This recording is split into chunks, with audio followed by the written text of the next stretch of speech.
Hello, everybody, and welcome to the Breaking Biased. No. Finally, I messed it up. Hello, everybody, and welcome to the Blatantly Biased Racing Podcast with myself and Casual. Did you enjoy the race? I mean, the result was nice. Yeah. The race was that was a hard one, isn't it? Yeah, I mean, it's kind of what apparently it was supposed to be the shortest race ever in terms of time. Was it under a minute or an hour and 14 minutes, something like that? It was or- supposed to be. I'm not entire. I don't think it happened. No, I don't think it broke the record. But Yeah, it but wouldn't. god damn, it felt longer. We haven't had a It safety felt car in long. 7 races now, Yeah. something like that. So we haven't there wasn't even any yellow flags. I don't think nothing during the race. Virtual safety car, nothing. Nothing. Everyone behaves so. I don't like It was I an mean, the only interesting guy race, that- and it was an the interesting only guy race that because of actually, strategy and behaves stuff. in slightly, you can say, like a Viking. Yeah, Well, he's banned for the next race.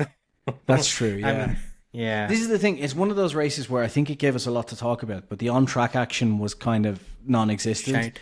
It's. I said it before the podcast. I was like, this Monza, Yeah. after watching Spa, is going to just be DRS trains everywhere. And unfortunately as well, because Pirelli went a step softer, normally a 2-stop would be better, but it meant that essentially as soon as you were in clean air or in dirty air, that was it. You kind of pace just kind of dropped off. You needed a It huge... got worse, right? Yeah, you needed a massive difference in pace to make any Yeah, sort of pass. not only that, it's gotten worse compared to last season when it comes to Mm-hmm. overtaking and stuff. Yeah. And So even though we had around, I think it was 123 or 103 meters longer, the Mm-hmm. DRS zone. So even that it made zero difference, honestly. yeah, it was just a strange call on the tires, I think. That meant everyone was kind of out of whack because you made the tires like a step They softer. were front so- limited, a little, Yeah. little too front limited, and what usually happens because of that is it's out of the parabolica, and if you're front limited, you're not going to get the traction behind the Yeah. behind the car. And And it's like we saw this in Spa as well, where it just meant that basically any clean air is just massively overpowered. Yeah. Essentially, if as soon as you're behind someone, you're screwed. Especially, and even more so here with low downforce, it's just immediately a big problem. Which it's a bit weird because compared to, I'd say, maybe not. I actually thought even Zandvoort was better in terms of overtaking compared to Monza. yeah, And ideally, you would not say something like that, but that seemed to be the case. strange. Yeah, it's because it's a couple of factors. I think it's one that the tires didn't help, which meant that the strategies were just kind of completely different. Which again normally would be good, but I feel like it didn't help here in this Yeah. case. The second thing is just the DRS trains. DRS trains are bad, but they're even worse when the field spread is so close. So The drag is not much, right? I think Yeah. this was one of the bigger complaints that since drag and these cars don't produce as much drag, so the drag reduction is not going to be that and big. and then on a And circuit slipstreaming does not have that big an impact. and on a circuit like this where basically the wings are non-existent, the DRS itself makes very little difference. This is the downside to having such low field spread, though. Like when there's a Yeah. huge differential between the cars, then obviously they can overtake a lot I mean, quicker here. what low field spread are you talking about? I mean that McLaren is a. Do you not know McLaren is a rocket ship? yeah, of course. But you know what I mean though. Like the difference, even with Red Bull being quote unquote shit this weekend, the difference in pace between say Red Bull and Ferrari is still Half a close. second.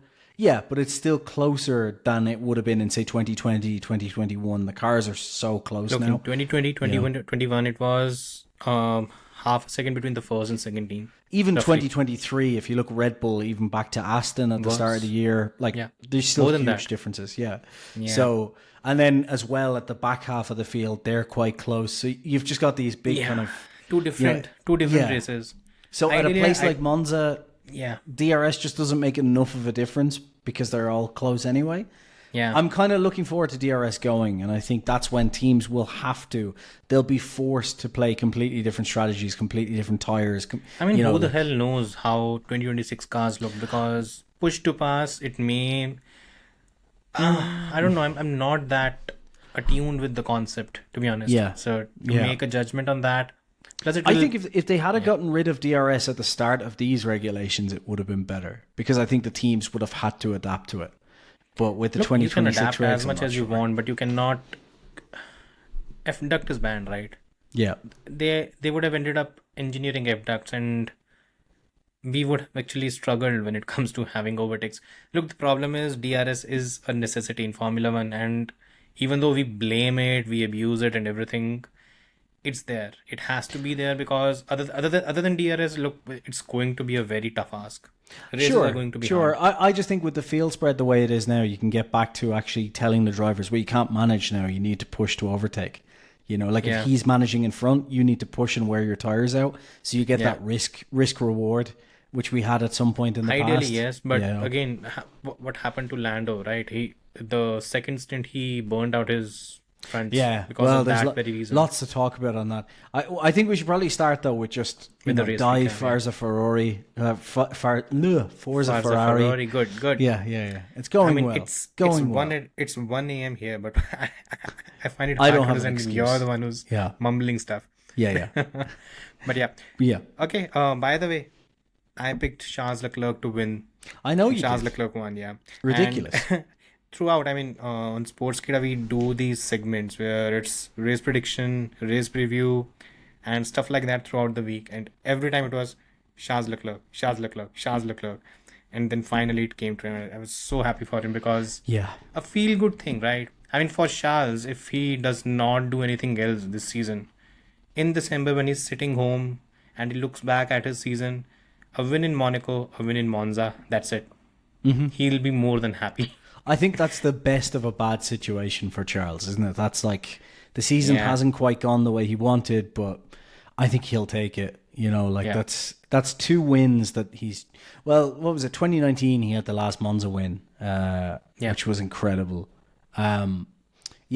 Like honestly, just such a feel good moment. Let's start with the race recap. Okay, so let's begin with that. First of all, we had Lando Norris and Oscar Piastri on the front row, and then George Russell. for a change, I mean, yeah, again George Russell, Charles P3. Leclerc, who else? Then the Carlos Sainz and Lewis Hamilton. That was the top 6.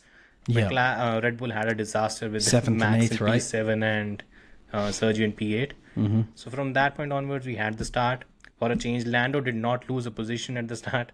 At least Lando in had a turn really one. good start. Yeah. Yeah, at least in turn 1. And George Russell made a mistake. He went straight on. Then the second turn. Which was we'll talk about that later, but that Yeah, we will. that was a rare Russell just completely making a massive mistake. fucking up, basically. Just didn't make any sense. Yeah. But again, we had turn 2, and at least in my view, I thought, okay, again, Lando has somehow navigated turn 1. Now things would be a bit similar, a bit safer, because now he can just hold position and pull away.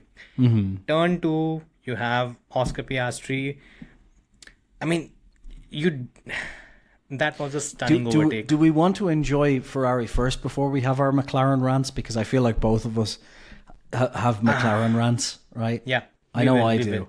We'll go with Ferrari first, then McLaren, and then let's have the excitement and the fun first before we completely smash a team apart. Yeah. And apparently the best team in Formula One right now, McLaren. So good times. And the thing is, from that point onwards, again, Oscar Piastri pulled off a stunning overtake on Lando. Lando was surprised. That was obvious with the body language, the way the car moved. That helped Charles Leclerc to jump. And from that point onwards, it was a bit like Leclerc was able to keep up with Oscar in the first stint for the most part. Then I think apparently his tires overheated or his brakes overheated, and he was quickly told to start pulling back. Yeah. And then the gap increased. It was around 3.6 seconds when Lando jumped into the pits. Lando undercut Charles Leclerc, and on the very next lap, I think Oscar also pitted and came out. So from that point onwards, it was around 2.5 seconds that the gap between Lando and Oscar.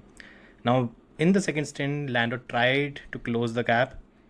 He did around 1.4, 1.5, but I think it became clear that at that point onwards, the tires had given up. and then the gap between the two increased, and Lando had to pit again because the tires were done. Mm-hmm. Now at that very point we were at lap 43.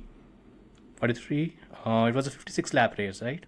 So yes, on lap 43, no sorry, on 41, McLaren asks Oscar that, can you go for the one stop? And Oscar says said no. no, Yeah. you cannot. At that very moment on 43, Oscar pits and he comes out ahead of Lando. I think the gap was around 1 second. Now at this very moment we had Charles Leclerc up front, Carlos Sainz around 7 or 8 seconds behind him. Something like that, yeah. Yeah, and then we had around, I think it was, the gap was, if I'm not wrong, the gap between Charles and Oscar when he came out was around 15 seconds for 11 laps.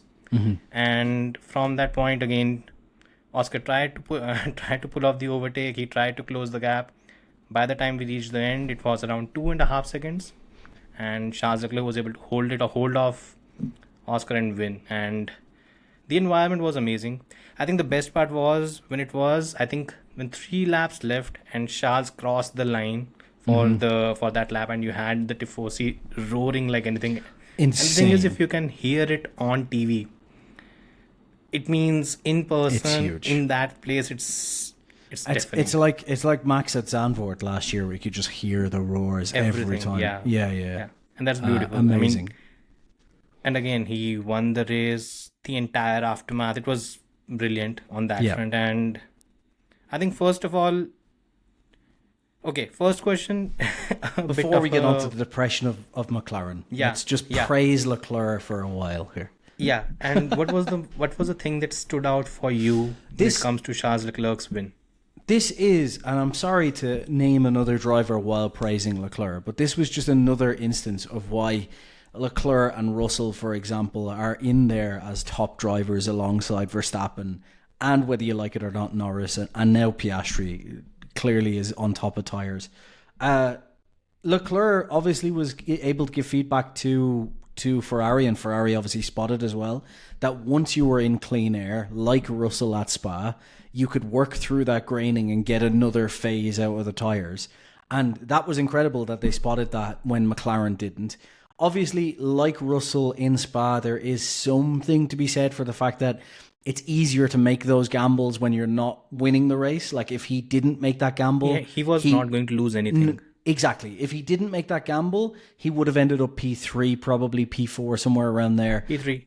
Likely P3. It was basically a no lose thing for him. He was so P3. It would have been P3. Yeah. So he would have stayed. P3. Similar to Russell, it would have been a situation where he would have ended up P5 regardless. So basically, it was like, well, why not just go for the win then? So Russell in that situation spotted the call and kind of made the call himself. I'm not sure whether Leclerc 100% made this himself, but I know his feedback obviously fed into the decision because he realized the tires are fine here. And then it was just fair play to Leclerc. He just lap after lap after lap, his pace just didn't drop. And he was able to just hold it out there. And the McLaren was faster. I think the one thing as well, I mean, as much as it was incredible from Leclerc, the one other thing that did play into his hands is, as much as everyone likes to say the McLaren is a rocket ship, the McLaren was the faster car this weekend on pure pace, but it wasn't like miles ahead. There was probably a tenth, maybe a tenth and a half in race pace. So that's kind of manageable within these situations. But with the tyre offset, obviously Oscar was catching at an enormous pace. But yeah, just Leclerc just did everything he needed to do. And I think Leclerc could have made the mistake of thinking, oh, he's catching me at these amount of seconds per lap. But Leclerc just calm, steady, experienced head of just, just keep the pace out. Probably knowing as well that it's, as they famously say, it's one thing to catch, it's another thing to pass. And I think even if you gave it another 5 or 6 laps, I think if Piastri had a caught on that final lap, like properly caught up, I don't think he would have passed because I think the differential needed was a lot. So I think by that stage, it was kind of, Leclerc basically controlled it. Oscar's tires were also done by then. Yeah, so the way the gap was in the last couple of laps, it was maybe not reducing as much. Yeah. I think the best part for me when it comes to Charles Leclerc in 2024 is, I think when the 2024 season started or was about to start, there's a particular perception that everyone had about Charles Leclerc. Not us, but ideally, if you look at sorry, even though my name is Casual Fan, for a casual, You do very watch a lot, to be fair. yeah, for a casual, yeah, Yeah. ironical. Yeah.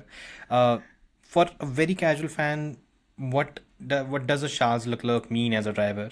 He means he's a driver who's rapid over a single lap, blistering pace, great talent, maybe not a great racer. That was a perception Yeah, that was which there is at the start of bullshit. 2024 season, which was utter bullshit. And this season, systematically, what Charles has done is he has proven everyone wrong. In terms of qualifying, he has still got everything that needs to be there. Again, he's not getting the pole positions like he used to with the Ferraris of earlier days because the cars are different. Yeah. The cars are not the same. And these cars are better in races as compared to qualifying. And Would you you can see the believe? difference. Would you believe that Formula One is more about the car than the driver? So It's a when surprise, Ferrari, isn't it? I know, who would have thought? So when Ferrari make a car that can't hold it together over a race distance, but is blazingly quick in qualifying, Charles is able to extract epic qualifying laps every race. But when the car is more focused on the race, all of a sudden Charles Leclerc becomes a really good race driver. Now, Surprise, isn't it? isn't it surprising that sometimes Formula One might be a little bit more about the car than the driver? Just 90%. Just 90% more about the car than the driver. Like, I mean, Bottas said it right. He said the driver input or the difference the driver makes is around 10%. And that's about it. And he's not wrong. No, and that 10% can be a big margin sometimes when the cars are very close. But Yeah, precisely. it's more about the car every time. And let me ask you another question. Again, this was a good thing when we talk about what stood out for Charles. Now, on the other hand, what is probably the biggest positive for Ferrari in the last two races compared to anything else? They aren't making silly mistakes constantly. They aren't making silly tire mistakes and jumping the gun. They kind of just know where their place is in the race and they're pushing for that. It's calm, it's collected. And the problem Ferrari has basically is it's not their two drivers. Like, both of their drivers are brilliant. Leclerc is the better of the two. Leclerc is a top talent like Verstappen. But Sainz is not a slow driver by any means. So, yeah, none of this has been about the drivers. None of the failures of Ferrari this year has been about the drivers. And they've brought some upgrades. I think they brought 9 upgrades to this weekend, something crazy. I was actually worried because whenever, I mean, the trend that has been there this season, whenever a team brings a lot of upgrades, the car tends to get slower. So Yeah. and I go, McLaren this is the might- exception this to might- that I was rule, bracing right? myself for another shit race for Ferrari. Yeah, I mean, after McLaren's like the backing only them- exception to that rule. They're the only ones that seem to bring a lot of upgrades and they work. Whereas Yeah. every other team, like Mercedes even, they brought big upgrades to... I can't remember which track it was. and George they Russell didn't had use the them. best line for this. He said, "I have no idea what's going on in Formula One right now." Yeah.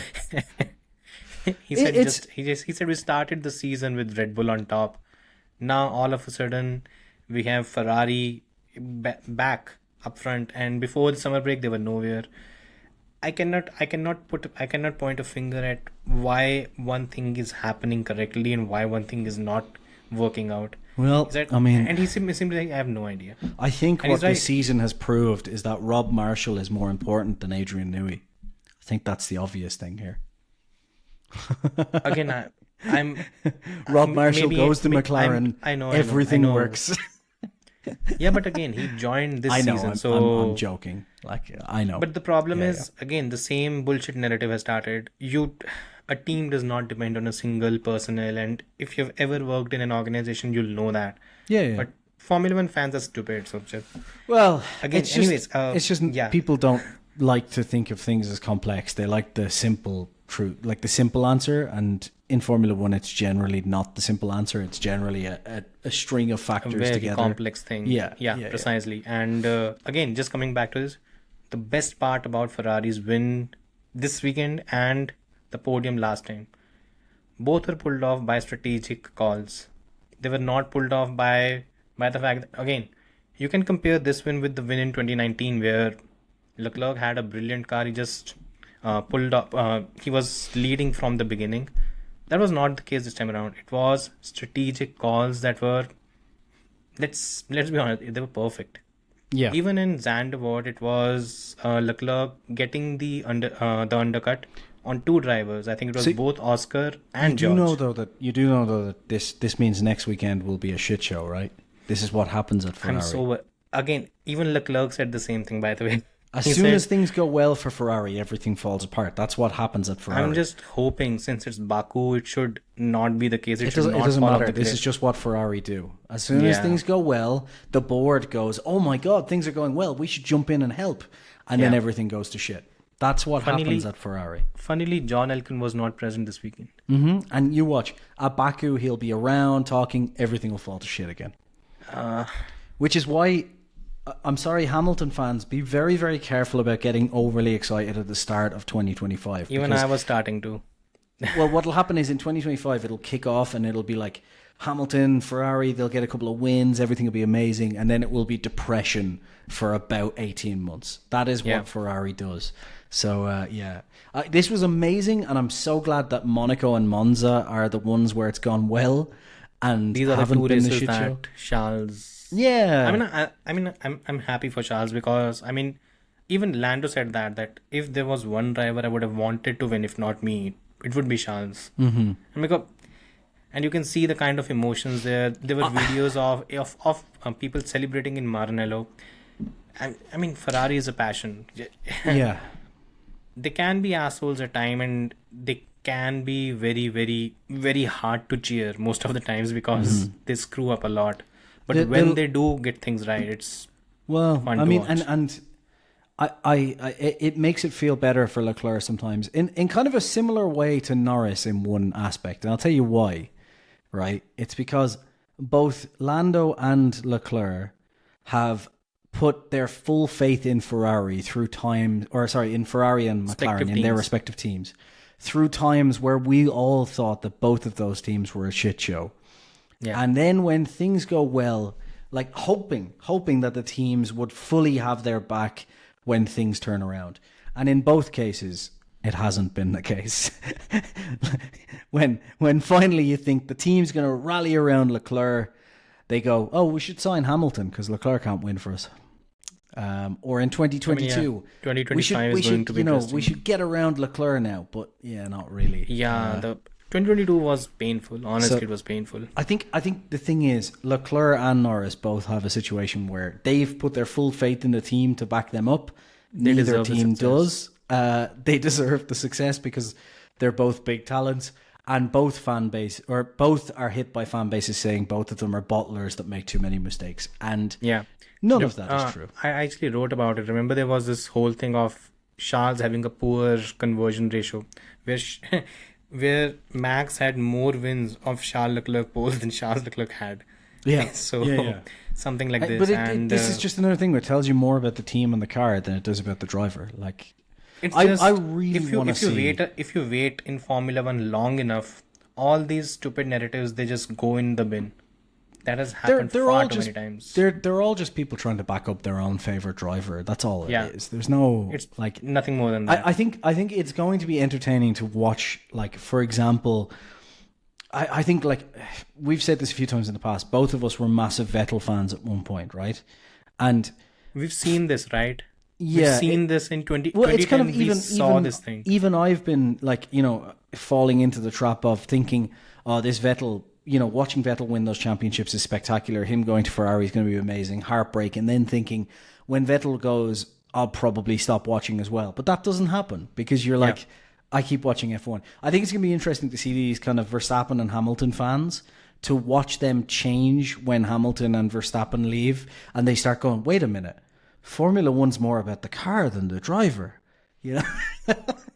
I think a lot is going to happen, and I think we are already seeing that. The thing is, every driver is bringing a new demography of fans with them. Yeah, Lando basically is bringing kids.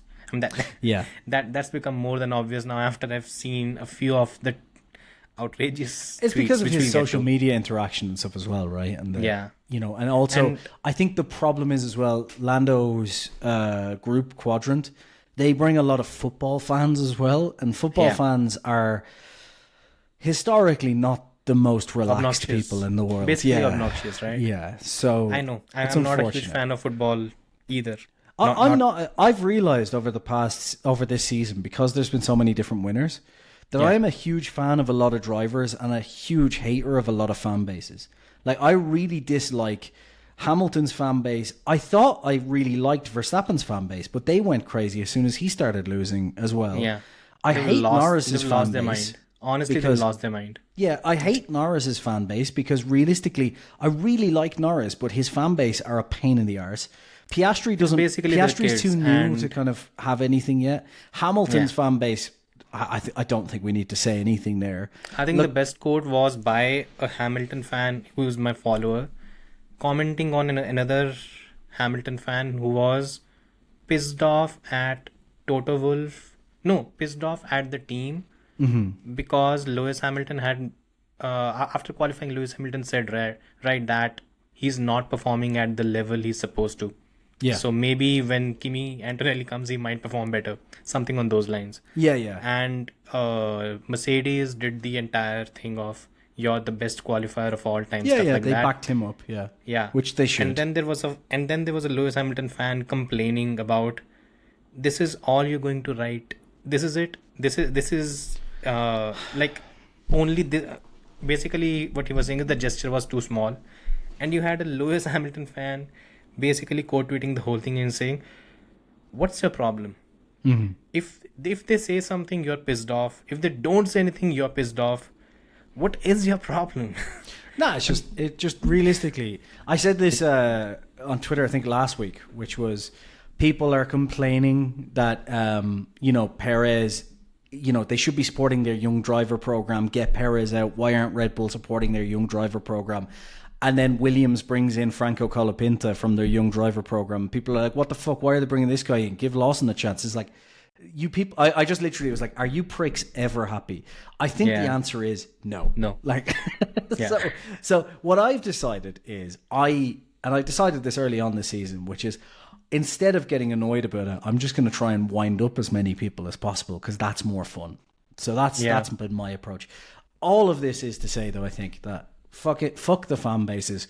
Leclerc once again proved that he is just as good and should be up there as Verstappen and Hamilton and all. He's of one of these the top drivers. three drivers this Yes. season. And all he needs is the right team and car behind him, like Verstappen has had, like Hamilton has had, when he gets Like that Vettel chance. had, like Alonso had during their times. Yes, And and if he Norris has that, right now he's has the going to right car, but doesn't Not the have right the team. right team. And this is the perfect segue Into for McLaren moving on slander. to. Yeah. Oh fuck! Are you ready? So Yeah. So, first of all, I think I'll break it down into a few things. There's 3 or 4 parts to this, isn't there? Precisely, It's not. yeah. It's not as simple as just saying.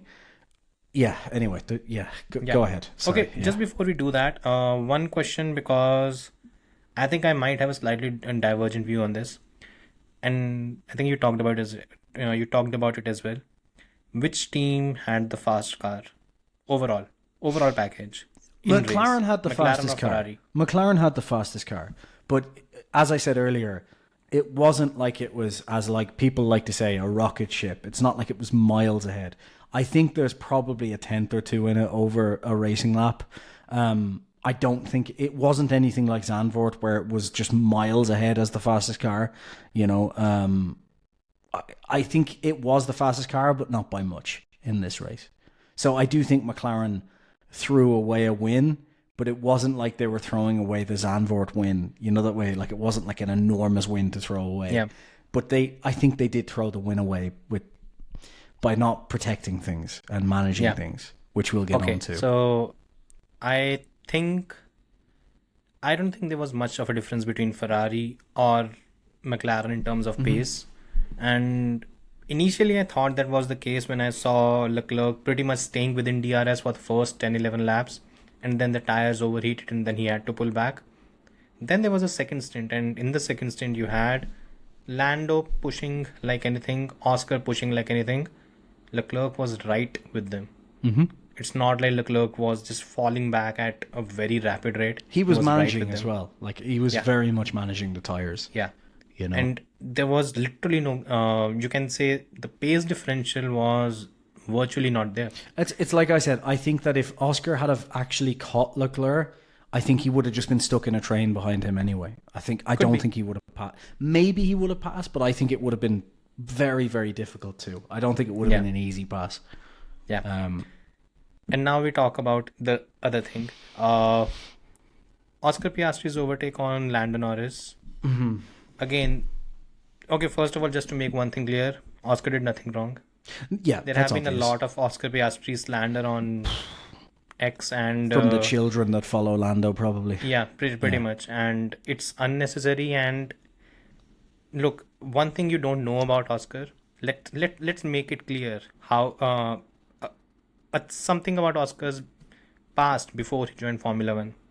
He won Formula 3 in his first season. He won Formula 2 in his first season. He won Formula 3 in his first season.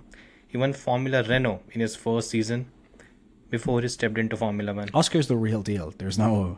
He's someone who wins. He's put someone who knows how to I win. put up a list last week, and this was only last week, where I said that Oscar is just outside the top tier purely because of his tire management. We'll do a video on that thing, by the way. The whole tier. Just because of his tire management. But you can tell that when the right conditions fall, it's nothing to do with his pace.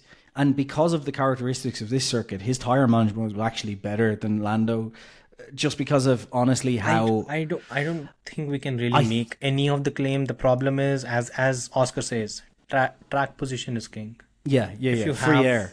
Free air is king, sorry. Yeah. If you have that, Oscar it's had very free air hard for to longer, follow. which meant it was harder for Norris to manage his tires in dirty air, basically. But yeah, Precisely. look, the thing though is Oscar, as you said, Oscar is the real deal, and like 100%. The problem is, I think sorry, go ahead. I was just going to say, the problem is that people want to unequivocally just say that, Oscar will be better than Norris. The problem is that Norris is at a very, very high level already. And what Oscar's doing is reaching to that level very, very quickly, as expected from, as you just said, his junior career. We all kind of expected him to immediately or very, very quickly catch up. I thought he'll be there. I thought he'd be there sooner, if I'm honest. Do that a bit earlier. So did I. But I think what that shows is the complexity of Formula One tires at the moment. Like every driver also shows talks Lando about is it. good. Lando's good. very, very good. I don't care what anyone says. Lando is one of the top tier talents. Simple as. Like, I'll get onto why I think what he needs to change soon. And I kind of alluded to it earlier with Leclerc. I think both of those guys have made a mistake with thinking that their teams are going to be behind them straight away. But I'll get onto that. But if we just stick with Oscar for the moment, Oscar did absolutely nothing wrong in this situation. In fact, Norris should be doing more of what Oscar's doing, which is just fuck the team, fuck everything else. I'm going to fucking race, and I'm here to win. I think it would be wrong to say fuck the team, because He Oscar hasn't has quite not done. been given He hasn't. any order to not do that. Of course, right? I didn't mean it like that. What I'm saying is precisely. You need to just go when there's a gap there. You fucking go for it. Like simple as. If the team haven't told me to not go for the gap, then I'm fucking going for the gap. 100%. Simple as that. There's no doubt about it. I think that's where Norris is falling apart, where he thinks he is still trying to somewhat play the team game when he probably shouldn't be. Like in situations where he shouldn't be. I'll get onto that properly in a minute and explain that. But Oscar, I think, has none of that. Oscar's just going for it. I want to make clear what you just said there, which is Oscar has also been the team player when he's been asked. Yeah. But in situations where he's not explicitly asked, obviously he's going to go for the gap. Why would he hold back? Yeah. So now the next part, Oscar's spectacular talent. And he's getting better every race. Which is a scary aspect. A scary aspect. There will be a limit to that, though. I mean, there's only so good you can get. Like, who knows? I think Oscar is kind of a lot like Verstappen in that case, though, and Kimi, maybe Antonelli has glimpses of it as well, where Oscar basically it's different. What I mean is, Oscar is very quickly able to extract that performance, whereas other drivers have needed that time to kind of bake in, if that makes sense. There is... Like, I feel like Russell and Norris took a little bit longer to warm up at their respective early days. I think Russell was wasted at Williams. Yeah. And I think we are seeing Russell shouldn't have had that impact third right year. now. That third year at Williams was a mistake. He should have been moved in 2021. Like, But yeah. anyway. Anyways, yeah, now Oscar, coming to McLaren, spectacular. by the way. Yeah, now coming to McLaren, and I think this is where everyone has a different take on this. First of all, if you're okay, no, leaving that aside, if you're McLaren and there are 3 laps left, Oscar Piastri is ahead of Lando Norris. What happened in Monza? Would you have switched positions? 100%. The fact that they didn't is ridiculous. Like, not on the last 2 or 3 laps. I think absolutely they should have played it out, because coming into the last lap, Leclerc could have had his tires come off a cliff and could have made a mistake or whatever. But kind of halfway around that last lap, they had more than enough space behind them to let Lando drop in and take that position. And you're fighting for second and third. Like, in Hungary, with hindsight, I was able to kind of go, yeah, I understand it. It's a young driver fighting for his first win, right? Yeah. But in this case, it's a 2-3. It's not going for a win. You swap them out and you get every little advantage that you need from that, right? At the end of the day, Oscar wasn't good enough at the start of the season by comparison to Lando. Oscar is good enough now, I think, right? So in 2025, fair enough, let them fight it out because it's going to be close. And when you get a leader, when you have someone ahead, then you make that decision at some point to say, look, guys, you know, this is the only person who can fight for that championship realistically now. So we're going to put our full weight behind them. And obviously, if you're fighting for a win and he's in second, then that might be a harder conversation. But with a second and third, that should have been a really easy click to make. And if you're looking at it from McLaren's point of view now, literally what they said to Lando in Hungary was, you're going to need Oscar to win this championship. What the fuck were they doing in this situation then? Surely Norris looks at that and goes, oh, well, so basically you just lied to me in Hungary, because here's a situation where you could have given me 3 extra points and you didn't. Like, so why did I give that position back? Because the argument against that will be, well, Piastri deserved that win in Hungary. I'm sorry. Well, then what the fuck? How do you work that out? Because the only reason that undercut worked for Norris was because Piastri made an enormous mistake coming through Sector 2, went off the track and gave up the entire advantage he had. Yeah. And then over the second stint, as Norris proved, he was far faster. So if that undercut didn't happen, there's a good chance Norris would have won the race anyway. And he gave the position back. And the entire reason he gave the position back was because McLaren said, if you want to win a championship, you're going to need Oscar. Well, guess what? He needed the team and he needed fucking Oscar in this situation. And he wasn't there. So the team completely fucked up. The only thing about that pass at the start that bugs me, and I just want to rant this out really quickly because I've heard this a lot. The thing is, at the start of that situation where Oscar made the overtake, right? A lot of people said if that was Verstappen or Hamilton or whatever, you know, he wouldn't have made that overtake. And I agree. And I agree. But you know why I agree? Because Verstappen and Hamilton in those situations immediately would have just done what I think Norris needs to do going forward, would have just completely gone out for themselves. Norris could have defended that. If you watch the onboard, Norris looked across and actually decided to brake early to map the corner in himself and give Oscar the room. If that was Verstappen or Hamilton... Norris admitted that later because what he said was both of us were leading. Mm-hmm. So I thought at this very moment, it's about basically managing the race from here. Yep. So I braked a bit earlier to open the corner. Yep. And then... Expecting them to kind of play nice through the corner. He didn't expect the move. He basically didn't expect the move. He expected them to be kind of playing the team game with him at that point. Yeah. And that was... And the thing is, Oscar has 0. Again, let me clarify, because look, there are too many nutters on everywhere. Oscar did exactly what he needed to do. The fault Oscar of had opening... zero obligation to do that. The problem is, Lando Norris expected Oscar to play the team game. Oscar didn't. And the reason why Oscar did not was because McLaren... What the fuck is papaya rules, first of all? So this is my point though, right? Before we get into that...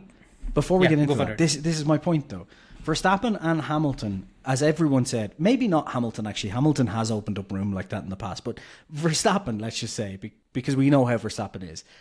A lot of people say, "Oh, Perez isn't Piastri." When I argued this on Twitter, but that was beside the point. The point was, no matter who Verstappen's teammate is, he's not going to wait. You want to know? You want to know Verstappen's not going to wait Max for the Verstappen team. would have done in this situation?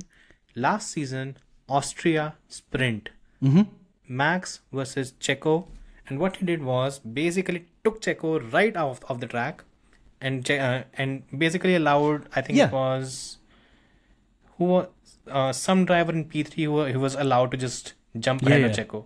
Yeah. He did that. And So that was basically that's- making a statement that that's you my point. cannot do this. That's my point. Verstappen will not wait for the team to help him out. He just goes, "I'm number one. I'm in charge here. I'm doing it." The problem is that Verstappen is in that position to do that, right? Because Verstappen knows he's fucking number one and he'll do it all the time. Yeah.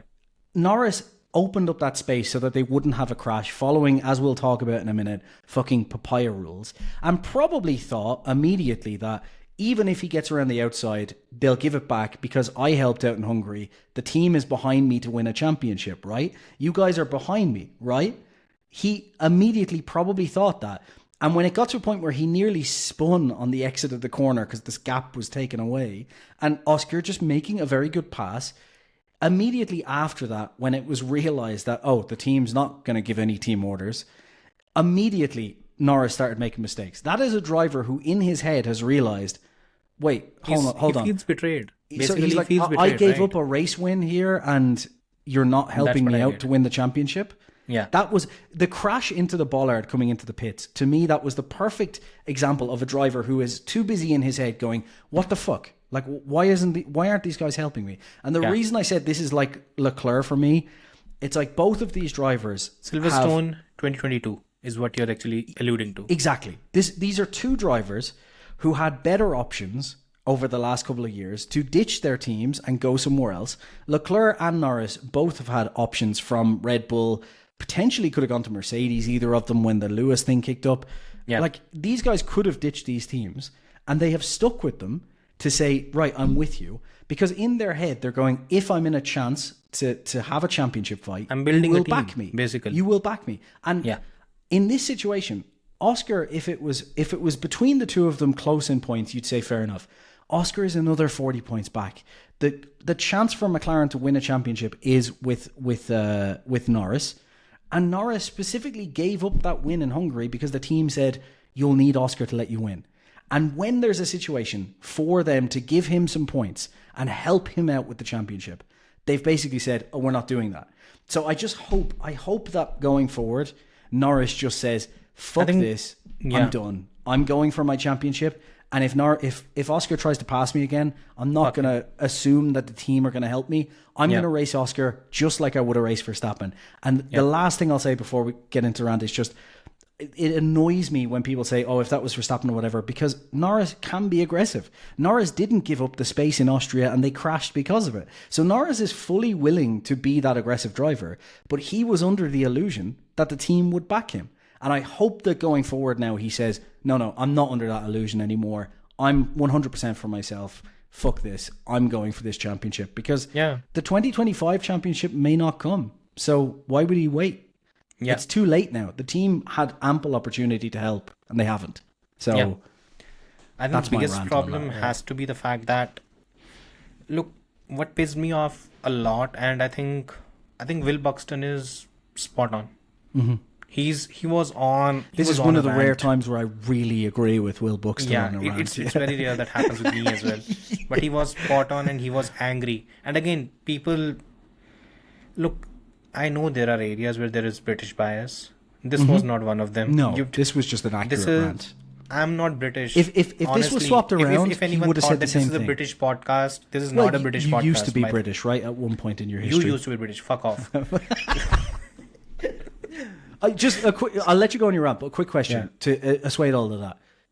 I think both of us would agree. If this was the opposite way around and Oscar was leading the championship, I would be saying the exact same thing if it was Oscar. It has nothing to do with which of the two drivers. It has nothing to...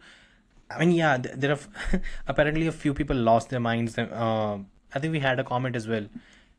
We basically praised Lando a lot when he won in Zandvoort.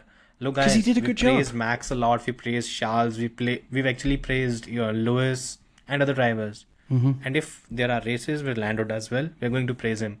Suck it up. Anyways, the point is, look. And the point here is to bash is not to bash Piastri. It's to bash McLaren. Not most Piastri. importantly, that interview where Zach Brown just sat there smugly, and you had Rosberg. These are not serious people. Rosberg was bewildered at the answers that he was getting, and he would have punched his face because, look, there's a championship at stake. McLaren, the last time McLaren won a constructors championship was not even in 2000s. It was 1998. It's fucking 26 years since McLaren won a constructors title. Yeah. In 2008 was the last time McLaren won a driver's title. It's almost, 15-16 years. Lewis has gone on to win 6 more titles since then. Titles don't come easy. If you have an opportunity, you put all your eggs in that basket. You don't act this casually. It's so obvious. Just one question. Yeah, go for it. If instead of Zach Brown, I mean, I even wrote about it on X. Instead of Zach Brown, if there was a Ross Brawn, a Toto Wolff, a Horner, a Jean Todt, or anyone, if they were sitting there after that race, would they even have a slight, even a smug smile on their face? No, they would have been fuming. Pissed. They would have been fuming like anything. They would have been sitting there giving short answers and saying, "We need to discuss it at the team afterwards." You would have got that attitude basically. Precisely. We're discussing it internally. That is then. McLaren cannot take this thing casually. Andrea Stella has come out afterwards and said, "We need to go and back Norris now," and it's like, I think the problem. Why didn't you know this fucking before this? The problem is not with Stella. I think the problem is with Zach Brown. Yeah. He's still on a sponsorship mentality, Stella right? was the man who was Fernando Alonso's race engineer when the whole thing with Fernando is faster than you happened at Ferrari. He is a ruthless man and he has been through the system. He knows how to win championships. It's more this Zach Brown sponsorship mentality of trying to make everyone happy and be popular. I think that's probably it, right?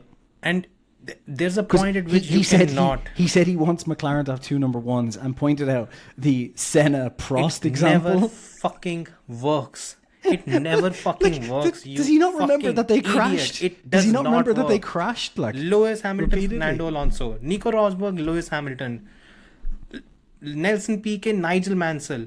Fucking hell, there are so many examples of this. And if you cannot control your drivers, rest assured there will be a third driver in a slower car who's going to win and who's going to be successful. Do you know what I think? I think as well. This is one area where I think if we go into 2025 and McLaren has the faster car, I think just in terms of pure mentality, if Norris doesn't turn things around now, I think Piastri will win. And you know what? It's just purely mental because I think in terms of pace, I mean, yeah, look, Piastri I think both can of them win, will be. You know why I think so? I think because Piastri probably went into the team, right, with good management behind him, especially of Webber. And Mark basically Webber said, Webber probably said, "You're going in there. They're saying they have 2 number 1s. I've been through that before. You just need to take your number 1 and don't listen to the team at all because the team at any moment can just fuck you. So you just go for it yourself. If team orders come into play, then we'll talk. But until that moment, you know, you just go for yourself." And I think that's the advantage he has. Whereas I think Norris stuck with the team when they all went, "We're behind you 100%, Norris." And all of a sudden, he's like Leclerc. And the reason I bring this up is Leclerc hasn't been in the same situation where he expects the team to be behind him 100%. And all of a sudden, it's like, wait, where are you guys? What's happening here? Like, I thought you were behind me, you know? Yeah. But I think he's realized that that's not going to happen. Can I ask you a question here?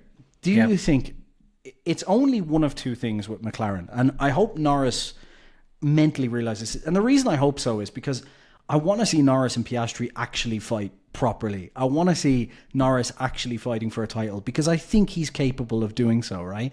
But only one of 2 things can be true at McLaren here. It's either that they don't give a shit about the Drivers' Championship genuinely, right? And they just want their drivers to fight. Or they don't believe Norris can actually do it. Which one do you I think think it it's is? neither. I think it's neither. I think it's just the fact that you have Zach Brown at the top who is not capable of making strong decisions. But I that don't would think come he into, can. do you I think don't they think he just, can control an Oscar Piastri or a Lando Norris. but do you think it's Because just a marketing decision then? Like they just, the winner, for him, it's, the winning is just, the constructor's title is the winning then. look, if you're winning the drivers' championship, there cannot be a bigger marketing ploy than that. Which I would have assumed. So why are they not 100% hell for leather going for it? Because I don't think they believed until this race that they'll need to intervene. Well, that's Until just, this race, I mean, even that's not a championship honestly, winning for team. me, then, for me, the right? biggest something that angered me a lot was papaya rules. Why are you calling these things? Yeah. It's a fucking branding exercise, and it is too much in your face that it's a branding exercise, and it did nothing. You cannot have something like that in place. Well, And that's what I mean. They don't believe they can win the drivers' championship. Then they're not by even the going way, to one try. thing. Basically, By the way, did you think? I think a lot of people have not noticed this bit. Around from lap 36 till lap 43, when Oscar Piastri pitted, the gap between him and Charles Leclerc, it didn't deviate by more than half a second. So it was not a case of Oscar's tires falling off. It was just a threat that they thought it might happen. yeah. There was a gap of around 5.5 seconds between Oscar Piastri and Charles Leclerc. Why did they pit Oscar first? It's just, I'll tell you the answer. yeah, Because if they had not pit Oscar on lap 43, Lando would have undercut him. undercut. Yeah. And they did not want a repeat of Hungary. And they basically cost themselves a race win. Yeah. Well, they cost How themselves a fucking race. stupid is that? They cost themselves a race win by not at the start saying, like, they should have basically said to them, whoever, which would have been a decision that they would have made at Mercedes or Red Bull, which is whoever's leaning into turn 1, not turn 4, not turn 5, whoever's leading into turn 1 stays ahead for lap 1, build a gap, and then we can, we'll let you fight after that. But for I think turn the 1, problem was it just doesn't honestly, make any sense to the me. biggest that problem was that the move that Oscar made was amazing. it First of all, amazing. amazing. It was on the edge. Yeah. I think it was a bit too risky if you're If trying to do and it as on we your said, teammate. if Norris wasn't fully expecting his team to back him up, knowing how Norris has raced in the past, He's not wouldn't going to have leave opened that. up that space. He Yeah. would have forced him off the track because he was Yeah. entitled to room. And that's Precisely. everyone keeps saying, like, oh, if that was Verstappen. Yeah, sure, because Verstappen wouldn't have waited for the team to back him up. Whereas Norris had full faith that the team would back him up because he backed up the team before. So Precisely. the problem is just, like I said earlier, Norris clearly had a realization straight after that, oh, I'm on my own if I want this championship here.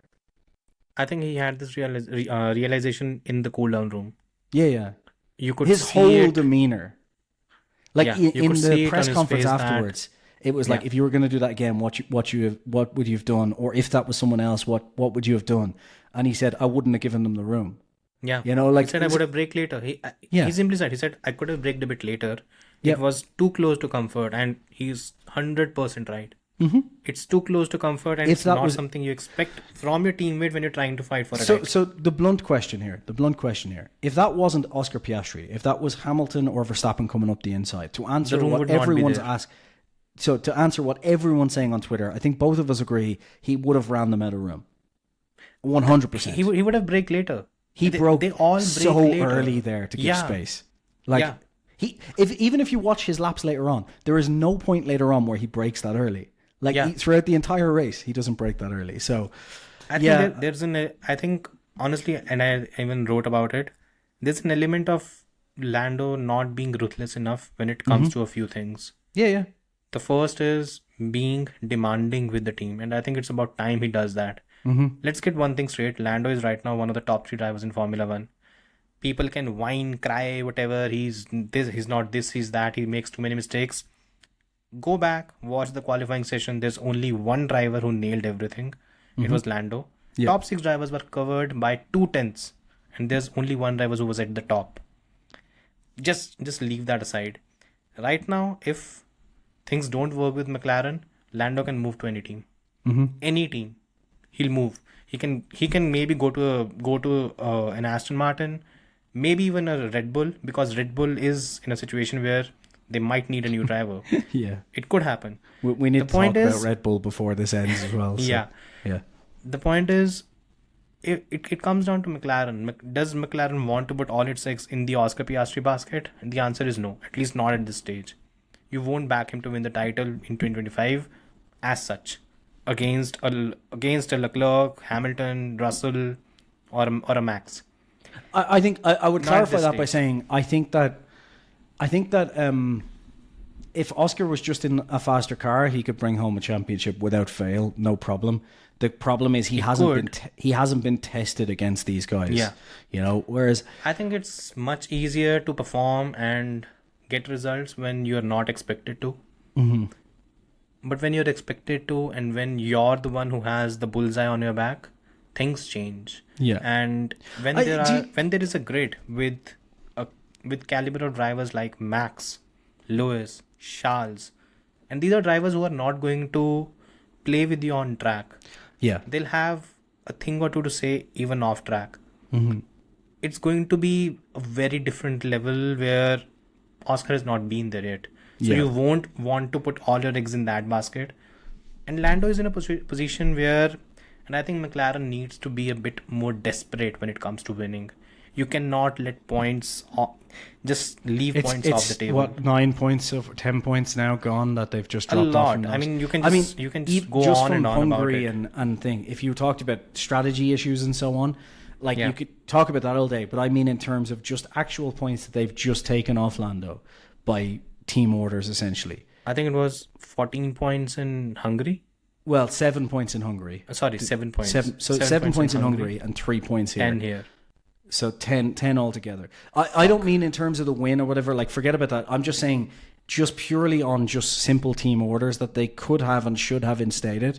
Like Yeah. they should have said to Oscar, your win will come, but we've got to play the team game here. Just You know, like- imagine those 18 points. Lando is currently 62 points behind Max. he would have been 52 at the very least, if not more. 44. Well, where's the other 8 points 10 coming plus from? 8. Where's the other 8? 10 plus 7, sorry. 7 from Hungary. Oh, well, I'm only and, saying 3 here because maybe it would have been the win, but I'm saying if the okay. order stayed the same, you know what I mean? Okay. But even 10 points, like 10 is a at the lot. moment, 52 at the points moment, he gap. needs, if he gets the same amount of points every weekend on Max as he did this weekend, he wins. will have lost the championship by 8 points. No, he would have won. No, 8 points. He needs 7.8 per weekend. How many races are left? Now there are 8 races left. Oh, sorry, I was thinking 7 in my head. I was thinking 56 points. So yeah, so he'd win by 2. But Yeah. like if he gets to a point where he, like genuinely, if it comes down to the end and he is like 7 or 8 points behind off the championship, I He'll be think pissed. that will have him looking at other teams immediately. I think Yeah. he'll be like, this is ridiculous. He'll probably stay for 2025 because there's probably no point moving at that stage. And to Yeah. be honest, the team is filled, or the grid is filled up. But Yeah. look, you know, to the downside to that as well, or the other side to this as well, to not be completely just praising of Norris, he does need to fix his mentality as well too. Like a lot is on Just him now. too much of being a nice guy. Honestly. Basically, I can forgive the fact that he expected McLaren to have his back, you know, up until this point. But Yeah. if he comes into another race and lets Oscar get the best of him again, that is then on him. Like, he should take this as a marker to say, right, they're not going to help me, so I've got to go do this myself now. Yeah. So from this point forward, if he kind of emotionally, like, the thing is, he's someone who has done that before to a teammate. yeah, The first episode of which one? Netflix 2021 season. He was furious that Daniel outqualified him, and he pretty much destroyed him in the next 2 seasons. I just hope He was mentally he ruthless. just I hope mentally he just ruthlessly puts his head down now for the Yeah. next 8 races, because this is his championship to lose now. Well, to win now. It is Max's to lose, but there is a chance he can win this, and There is definitely a chance he can win needs this. to 100%, because like Baku and Singapore, I said Austin before.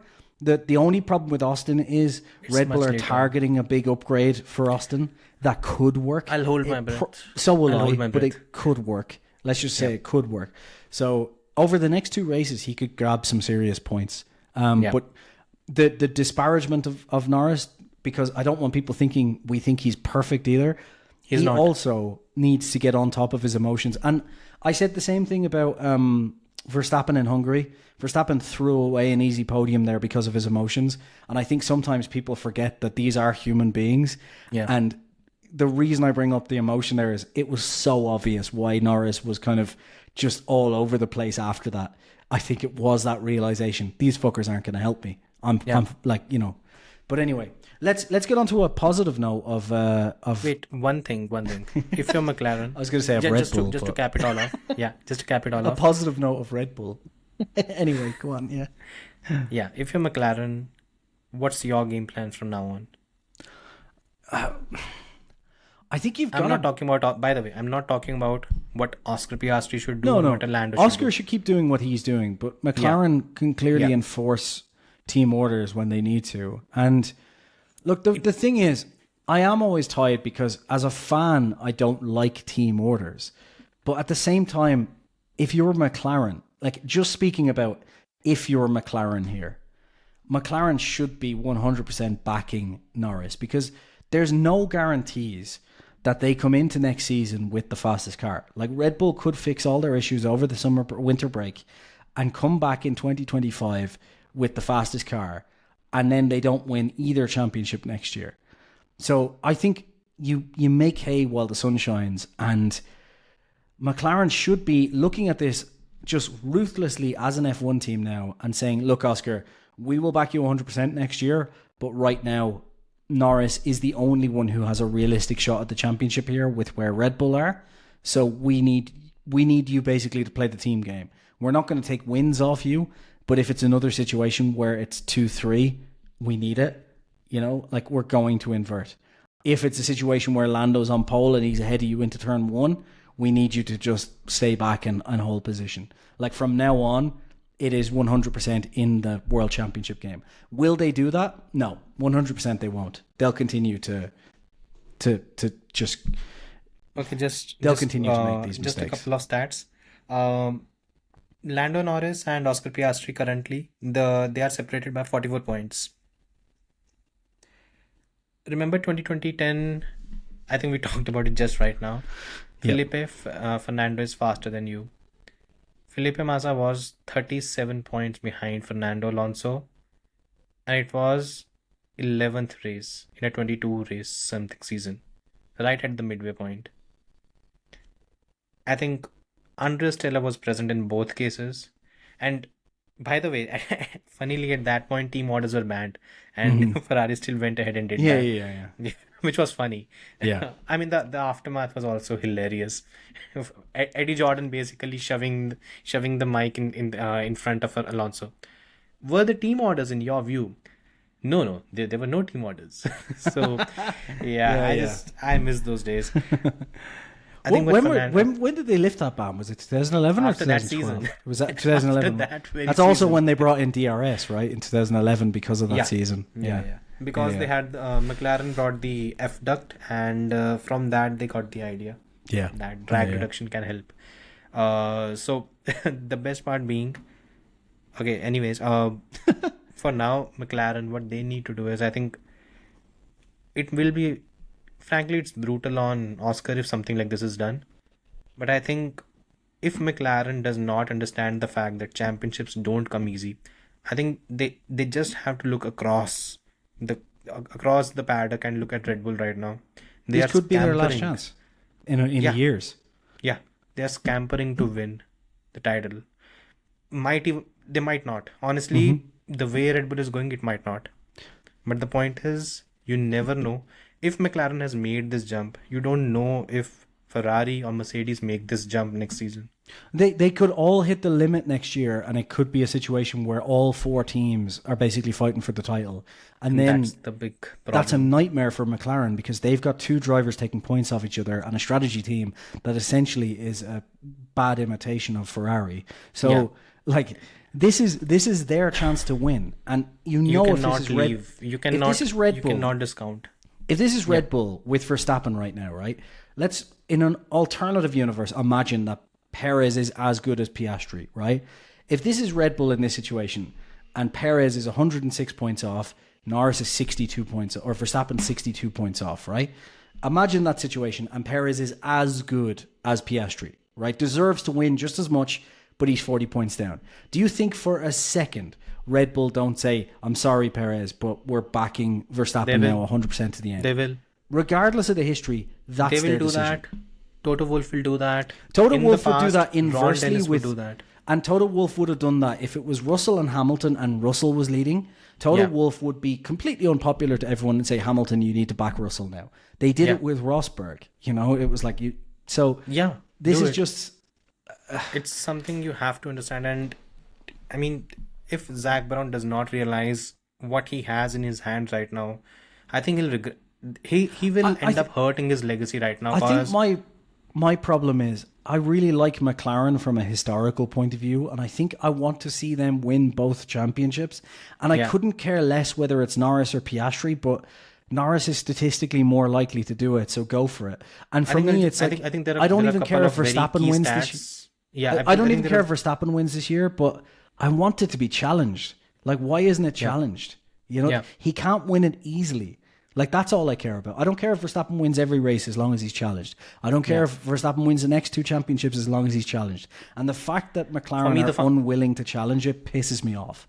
It doesn't make any sense to me. Yeah, I think the amount of blabbering that, pardon the language, that Zach Brown does in media when it comes to Red Bull and Christian Horner, I think maybe focus all of it on the track because Yeah. they can win the title. And I think Andrea Stella realized it this weekend that McLaren can win this title. Before this race, I don't think they had that realization. I just hope because look, Stella has the experience of winning. He's been with Ferrari. He's been with. I think he was also with McLaren as earlier as well, and he's been part of the dream team. He's seen Michael do that. I'm just hoping that, honestly, Zach should just fuck off. Just focus on IndyCar for now. Leave it to Stella. Let him run the team, and I think he's smart enough to get the job done. I think they'll have a serious conversation this weekend because I think Norris, from what I saw in those press interviews and whatnot, I think Norris will just be saying to the team, guys, I'm not following team orders anymore. So, you know, like I think it does not. Ideally, I think it should not be Norris saying anything. I think it should be Stella. the team. But I think Yeah, if they it should be they don't say it, I Yeah. think he will get to the point where he'll just come into Singapore and say, guys, unless you back me, I'm not following any orders. Like if Oscar needs help, tough. Like I helped him, you haven't helped me. We're done now. Yeah, You know? precisely. Like this is over. And honestly, if at that very moment, if McLaren is not proactive enough and talk to Oscar that Oscar will back you to the hilt in 2025, this season is Lando's. He might win the title. You definitely won't. yeah. So let's be a 2025. team. The problem is the problem is in their minds they're going. The okay, problem we'll, is you we'll win cannot the predict the future. Let's be very clear. But You this cannot is the predict thing. the And future. the And attitude to me is very much like we'll win 2024 in the constructors, and then 2025 we'll fight for the drivers. it doesn't And it's happen. like that's not a good way to look at it because I think nobody expected you to fight Red Bull this year, so nothing is guaranteed. I think Nothing the biggest is example guaranteed. has to be the 2021 season where Red Bull and Mercedes, they were in a title battle, and Red Bull knew that this was their chance to win. They It went was the all last in on team. it. Yeah, it was the last team that actually moved to the 2022 regulations. It and that has to be the focus. And they were very clear. They said that we don't know what happens in 2022. We might be successful, we might not. This year we can win, and we're going all out for it. And Yeah. that has to be the attitude. And really, I mean, it the thing is, it does not have to be too much of a rocket science. It has to be the fact that Oscar, from now onwards, you have to make sure that Lando gets. You are the rear guard. I don't think races, it's you gonna are happen. the rear guard. It's as simple as that. Personally, you I don't like think it it's or gonna not, but happen. that has to be the case. Yeah, I just don't see it happening. I think it's on Norris now, and I think this will either make or break him, that he needs to basically emotionally just settle down and go, right, they're not going to help me. I'm doing this myself. Like, I just don't. Next race is Baku, right? If it, as you said, if Stella was fully in charge, I think it'd be fine. But I think, as you said, I think Zach Brown has set down the marker at, no, we have 2 number ones. We don't need to do this. That's the dumbest thing It just, you have to ask, like, if you're Norris then, and that is the tact that they're taking up, surely he has to go, right, so what you're saying now is you lied to me in Hungary because there wasn't 2 number ones there. Like, we were helping out as a team. Yeah. You know, so guys, I'm sorry, but I'm not helping you anymore. I'm helping me. And if I'll be a little bit disappointed, to be honest, if Norris doesn't now for the next 8 races go on an absolute tear, because I think he has the ability to, but I think it depends on whether he can mentally get that in mind now. He basically needs to go back and look at Verstappen's playbook, because Verstappen very much said, I'm number 1 here, I'm fucking doing what I want, regardless of who's... He does not even need to do that. He just needs to look back at what he did with Ricciardo. Yeah, because he's that done it was... himself, yeah. Yeah. That was brutal. And I think the biggest thing was his comments in the media at the time, because he said that I don't care if he's struggling or not. If Ricciardo is struggling or not, that's not my business. I will say, before we jump on to the next topic as well, it will be interesting, because I think if next year, if Ferrari get the best version of Hamilton, which is a tall order from Hamilton, because obviously it's a big team change, all these different things, and he's a lot older now than Leclerc is, but if they get the best version of Hamilton, I think we're going to be having these exact same conversations about Leclerc, because I think Leclerc thinks that the team has his back. And I think that I don't think he does. They probably won't. I maybe don't think not. he does Yeah, anymore. maybe not after 2022 and everything that went on. I think he's yeah. been there. He's once bitten, twice shy kind of thing. Maybe he's gone through this already. Yeah. And most importantly, he knows that if Lewis is coming in, he's not coming there to be the number 2 driver. Yeah. Yeah. So he's coming there to challenge him, and well, we'll see what happens. Speaking of number 2s, then I guess Russell's mistake, huh? What's your take on, because I think you had a very lenient take on the whole thing, but let's lenient. See no, that was Russell's fault. He just made a mistake there, big mistake. No, like Russell came on the radio and said, Piastri ran me out of room. Whatever. Piastri was ahead going into the corner. He took the space and braked, and there was plenty of time for Norris to back out. I think Mercedes does need to train their drivers what to do when a car breaks in front of them, because they don't seem very good at that. Like Hamilton in Saudi Arabia or Australia earlier this year, when Alonso was about 5 miles up the road and braked, and all of a sudden, Russell's car was sideways. Yeah, that's funny. Like Hamilton in Saudi Arabia 2021 was so funny, because it was like everyone. Even I remember watching that. I'm watching that on a TV, and I'm going, "Yeah, you should probably move out of the way. He's slowing. Like, you should move out of the way. Why aren't you moving out of the way?" Yeah. You know. And Hamilton clearly wanted to crash into him. First of all, it was...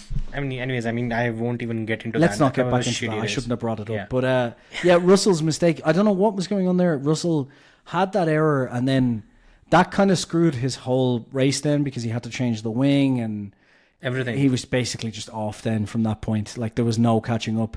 Hamilton obviously got lucky as usual and inherited a position there. I think there's a lot to be... No, I'm just winding up there. But, but he did. I mean, could I point out one thing to Hamilton fans to piss them off as well? Russell was a few tenths faster for the rest of the race over Hamilton for most of it. And the reason I bring that up is because he was stunning in the last stint, honestly. This is like, no, but the reason why I bring this up is whenever I've brought up the fact that George has been better on power over the season, Hamilton fans say, yeah, but Hamilton's been 2 tenths faster or whatever. It's like, you're usually faster. Just to finish it off though, you're usually faster when you're behind playing catch up and not in front managing. Yeah. So when Hamilton's in front managing, guess what? Russell's faster as he's trying to catch up behind. Just get some logic, you fucking morons. Anyway, sorry. Was that too harsh? No. Good. Far for the course. I think honestly, this weekend I'm a bit disappointed with the whole thing that George is doing, because this was a weekend where Toto made a whole show of Kimi Antonelli, his new son. Honestly, he's basically treating him his like a arm stepson. around him and Honestly, everything. yeah. I think George needs to cut down on all these Kimi was shenanigans, really man. fast before he crashed, though, right? We'll get there. Oh God, you saw the Autosport article. I mean, it made me laugh. I mean, it was written by a child. I mean, that's how much Autosport has actually fallen. In fairness, he was really impressive on track until he crashed. Yeah, we'll get to that. For me, the worry part is you can't do this. What George is doing right now, there are too many mistakes. And again, it's also alarming for Lewis as well, because George is making these mistakes and Lewis is able to capitalize on it. Leclerc is not making those mistakes and is going to Ferrari. And every race weekend you see this thing, and Lewis was alarmed this weekend because I think for a long he was fastest in FP2, fastest in FP3. He came into Q1, Q2, he was more or less there. He was faster than George. In the end, George pulled out a spectacular lap. Again, it was not a big gap between the two, less than, I think it was in hundredths, the gap between the two. But the point was, George was P3, Lewis was P6. Yeah, And it's a big difference. that's the point where you capitalize. I think George has to realize one basic thing. He's currently 30 plus points behind Lewis. Yeah. And his primary and only objective has to be that he has to beat Lewis. If he does not do that, his legacy suffers. And more than that, his stock is going to fall to a certain level Which is really unfortunate, because even if he I think just it is unfortunate, but these mistakes should not be happening. You should this not have mistake something shouldn't like have. this. Definitely Yeah. not. No. But again, there are these, even Canada. Canada was a mistake-riddled race. You should not be having that. If Toto Wolff looks at that race and he thinks, okay, George is going to fight a world title for me, he will sit back and think, okay, will he?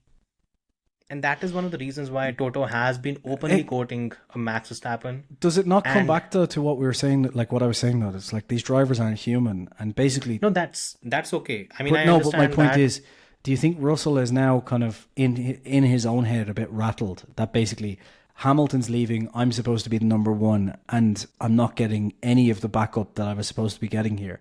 Like, I have to prove myself. Like, this is, Again, it's like, how many times Again, do I have to prove prove myself to this team? yeah. Like, As I said, I mean, I've said it far too many times. George Russell needs to call Aston Martin and possibly move. 2026, move to Aston Martin. And honestly, I can't believe how many times I've had this conversation about it. Before it was Leclerc, then it was Norris, I think, in 2022 or something, where it was like, he needs to bail here. Yeah. Now it's Russell, where I'm like, he needs to bail here. This is just, I think for Russell, it's a 100% thing. Because look, the way I won't be surprised if the 2026 lineup is a Verstappen, Kimi Antonelli lineup. And I think it would be a stupid decision from Max that he's moving to Mercedes. I don't think that's the right call. But if he does do that, it seems to be going that if way. they have the fastest car in 2026, then it's the right call. If they don't, then it's the wrong call. It's as simple as that, really, isn't it?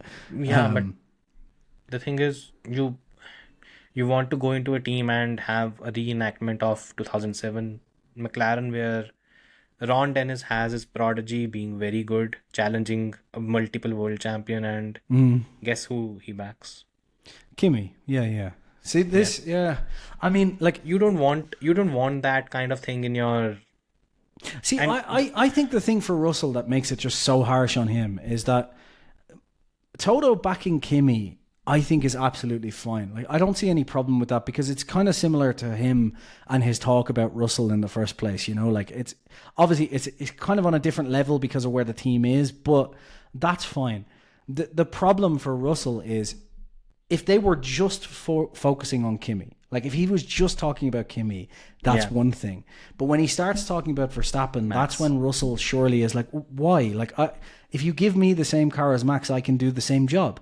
Yeah. Because I don't know if that's 100% true. I think he's probably in a good won't do chance the to same do it. Again, the same job is a very tough thing to say, because honestly, I think Max is maybe, compared to everyone else on the grid, he's just a step above. Yeah, almost which is everyone. fine. But my point is, Yeah. Russell would do a solid job in the same car, right? And Russell Yeah. would challenge Max in the same car at the very 100%. least. He would challenge him. So And the- beat him the a few fact- times. yeah, Beat him a few so times on the pace fact of, for sure.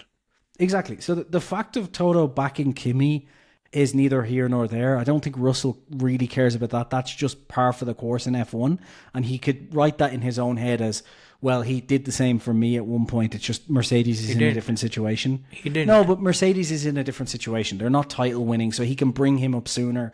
I think Russell could mentally stretch that to say, well, if we had the title winning car, he probably wouldn't bring him up so soon because of the stakes, right?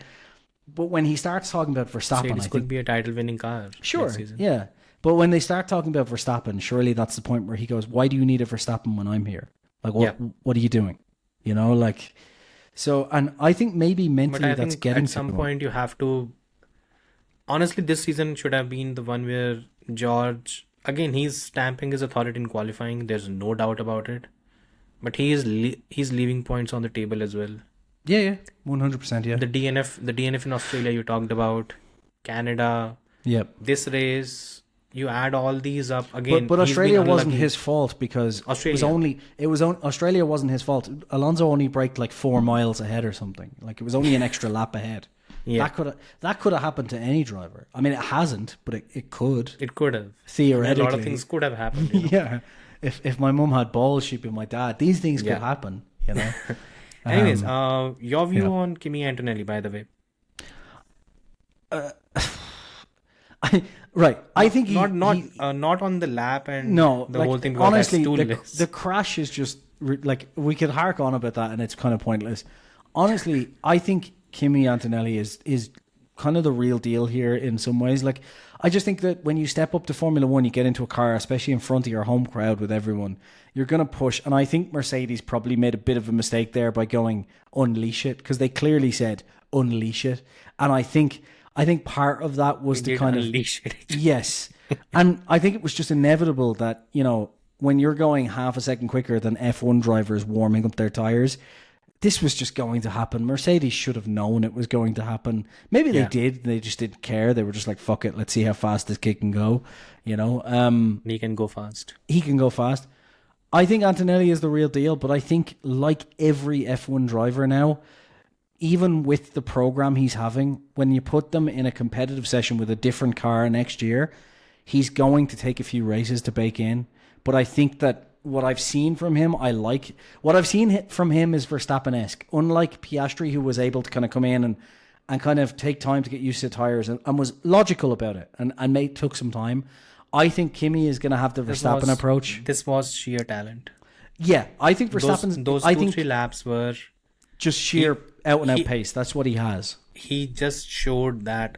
Mm-hmm. Look, those on... And I mean, credit to the F1 broadcast as well, because as soon as he was out, here are the onboards. They didn't do anything. They didn't fuck around. Here are the onboards, and those 3 laps are fun. Like it genuinely and Piastri. Yes, Piastri reminds me more of Hamilton coming in, if that makes sense. Whereas Kimi reminds me more of Verstappen. And it's not just to do with the age. I won't say Piastri reminds me of Lewis, because Lewis was also oozing a lot of talent. I think Piastri is someone who is more in the mold of... I don't know who I will fit in the same category. I just mean in terms of Piastri kind of came in... I suppose with Hamilton it's different because he came into a title-winning car and was on edge kind of immediately. Yeah. That doesn't happen very often. But what I mean is I'm still finding it hard to understand which driver I will actually put in the same category. I know where I know what you mean. My point though is like Piastri wasn't like Verstappen, whereas Kimi feels to me like a Verstappen where he's just going to come in, he's going to go as fast as he can, and if mistakes happen. He was basically a kid in an what is it called, an adventure park, a simulator, he had a hand in his toy, he had his eye, and he was like, there is so much grip, and his first point was, I'll push it as much as I can. Yeah. And usually a Formula 1 driver, when he gets a hand on a Formula 1 car, that's not the first reaction. The first reaction is, this is too quick. And that's my point. The last driver who did that was Verstappen, right? Verstappen just immediately comes out first lap very, very quick. That's just who he is. He doesn't leave it on the table. So essentially, he's probably going to have the same learning curve of Verstappen, which is there will be some spectacular crashes and accidents because he will just go, oh, right, okay, hit the wall there. Right, I don't go that fast on that corner again. You know, like that's how he's going to learn. Whereas I think Piastri came from the other more logical standpoint of, okay, I'm going to keep building up to this, like most drivers do. The difference is, compared to most drivers, Piastri is building up very, very quickly.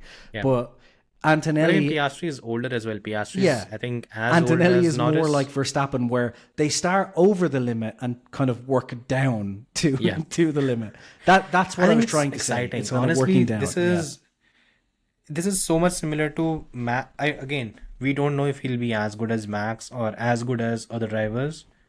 We didn't know how good Max would turn out to be either. You know, that we're like, I mean... No, I knew. Well, we knew he'd be quick. After the first season, what we saw, I knew he was going to be a pain in the ass for everyone. We knew he was going to be very, very quick, but there's the other side of that where, like, an unhinged driver like that, I know unhinged is probably the wrong word, but you know what I mean? An aggressive driver like that, it can go horribly wrong as well. I think the first doubts was in 2018. The race in China and then the race in Monaco. Yeah. I think that turned in 2018, and I think if Max had not turned the corner at that point, he would have been in a lot of trouble. Yeah. Because he basically, he grew up overnight. And from that point onwards, I think he won a couple of races, but just the entire approach changed. And again, how Kimi approaches and everything. But the point is, whenever you will put him in a car, it's going to be fun to watch. Even Max, I mean, his first race in Monaco, he was pulling off overtakes here and there, and then he crashed. Yeah. But as long as it lasts, it's going to be fun. Yeah. And that's the best part about it. Will be fun. The whole thing. I guess time-wise, let's chat about Max quickly. Finally, yeah. What the fuck is going on with Red Bull? Final verdict. First, not final verdict, but what's your verdict on the whole thing? Because in my view, I think Red Bull's done. I think the Red Bull as we know it, it's over. And the reason why I say it is because after the race, I write a debrief for Sportskeeda. There were 6 bullet points. The car was too slow. The power unit had issues. The strategy was not the best. Maybe not conventional, but it was not the best. The pit stop was slow. The team was sleeping. When Max had to literally come on called them up on the radio about it. Yeah, he said, "Can you wake up the guys behind you or whatever, or the guys in the back?" Precisely. And if you leave that aside, you had Helmut Marko making comments that you cannot keep sugarcoating it, and he said that Horner has to show quality. I don't know what that means. It was translated from Austrian, but it's not a team that is, first of all, it's not a cohesive unit. Secondly, it's just once a team that was as perfect as Red Bull was, where it ticked all the boxes, when it is not even getting its pit stops right,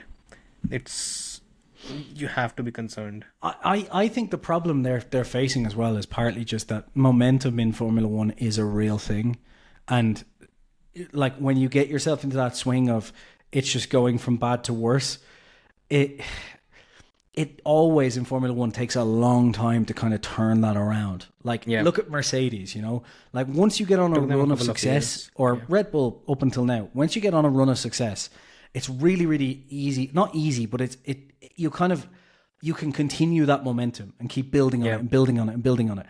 But the opposite is also true. Once one or two things start going wrong, that momentum starts going in that direction then as well.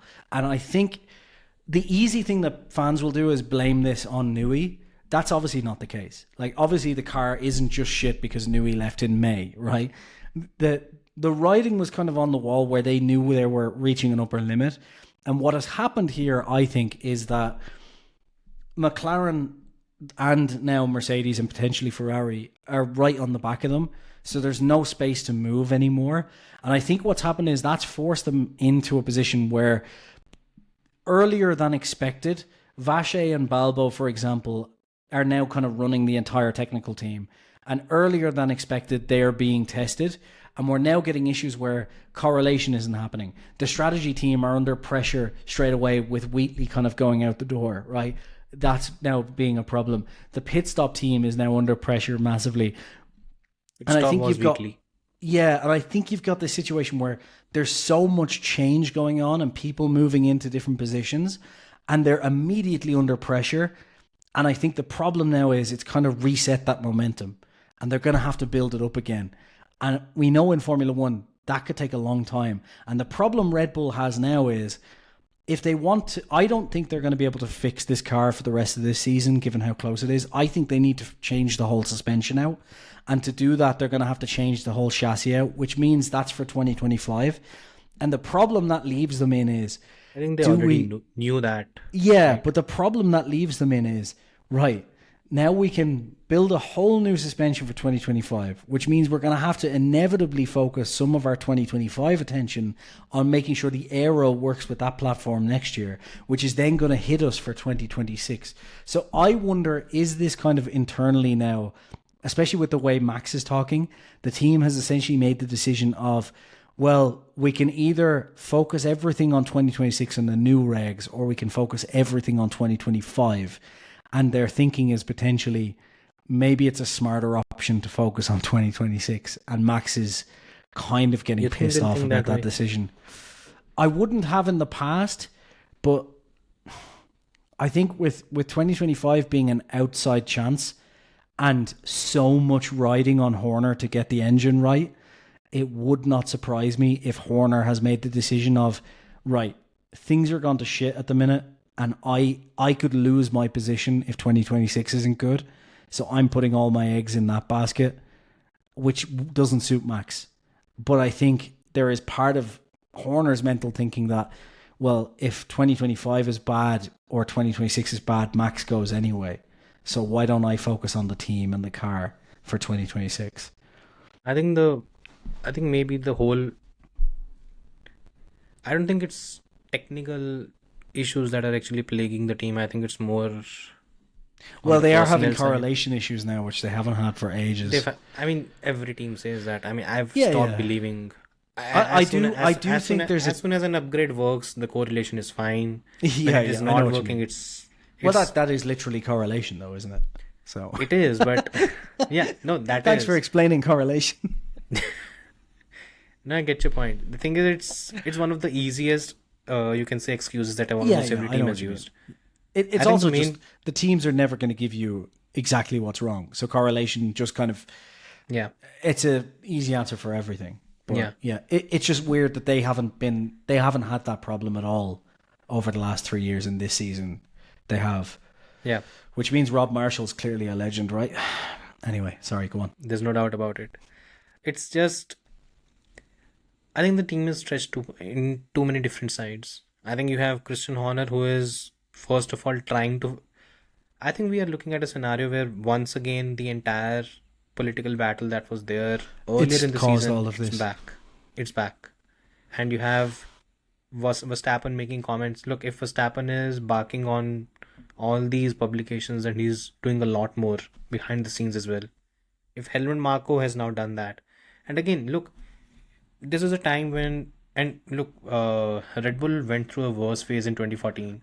And I had never seen Marko throw jibes at Horner at any point in time. He's doing that right now. And when you're... What is he? He's an advisor or something? 82. When this starts... Old. Yeah, even that. Old.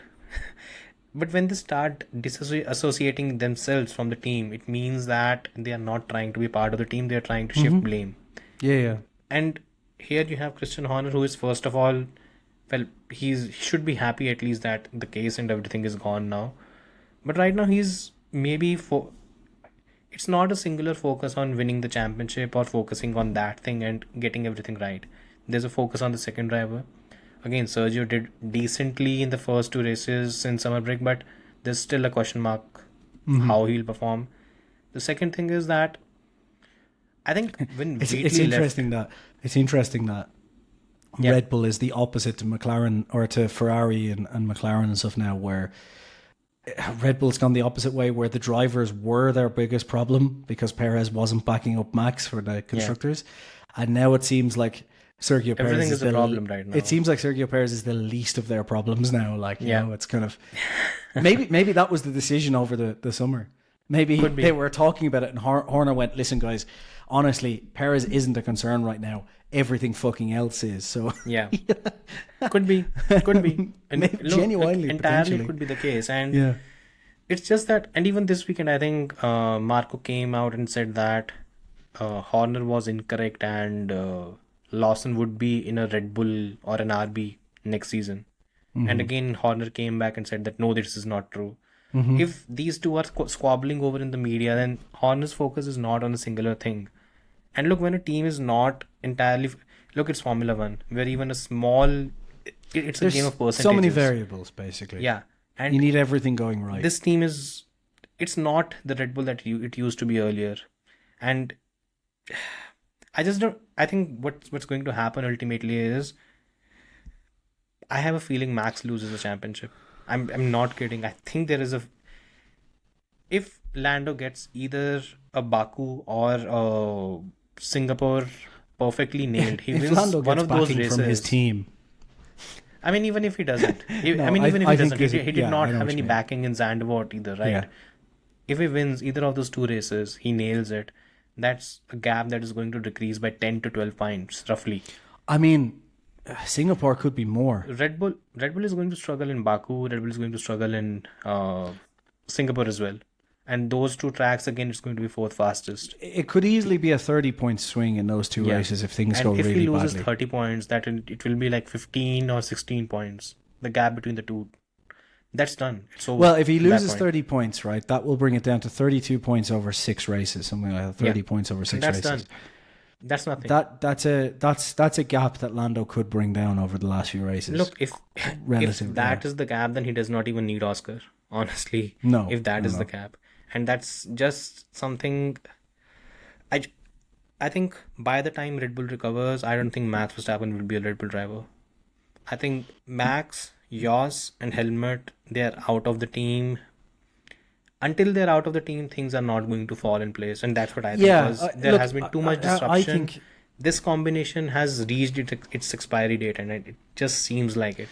I think Verstappen goes at the end of 2025 regardless, to be honest with you. I think that's kind of done. I don't think Verstappen stays for 25 either. If he loses the championship this season, he'll take the year off. Maybe he takes the year off. I don't see him going anywhere else next year because there's no good option, and I think it would be pointless to dig into somewhere else when you don't know what the map's going to look like for 2026.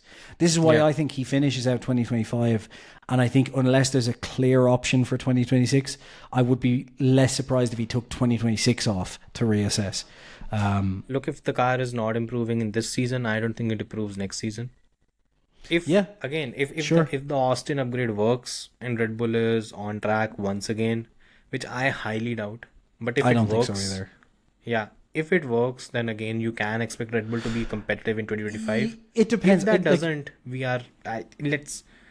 it's time to call it a day. Then Red Bull is probably going to fall back a bit. If Vache and Balbo basically can convince him that, look, we know what the issue is for 2025, we can fix it. We're just in a situation where... but at the same time, there is this evil voice in his ear the time from his...